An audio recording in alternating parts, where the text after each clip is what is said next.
જો તમારા પરિવારના ગ્રુપ હોય ને બધા ફેમિલી ગ્રુપ હોય વોટ્સઅપમાં તો એમાં મેસેજ હું તો કહું છું જોઈ વિચારીને કરવાનું કાં તો બધું ચેક કરીને કરવાનું. મારા હમણાં યાર જોરદાર ડખો થઈ ગયો.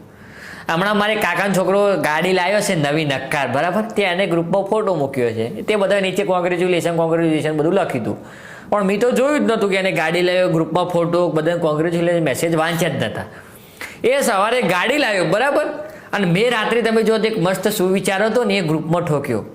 હવે સુવિચાર કયો હતો તમને ખબર છે કે ઈમાનદારીથી જે લોકો જીવતા હોય ને એમને તકલીફ પડે છે, બાકી બૂચ મારવાવાળા તો ગાડીઓ લઈને ફરે.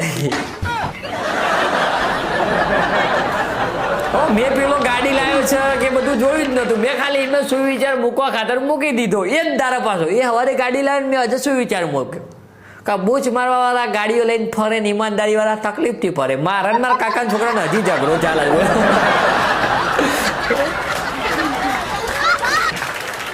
ગ્રુપમાં બધું ચેક રાખવું, બાકી લોચા થાય યાર. તો બધું થવાનું હોય થાય ને તમારા સુવિચારોમાં બધા ડખા પડે.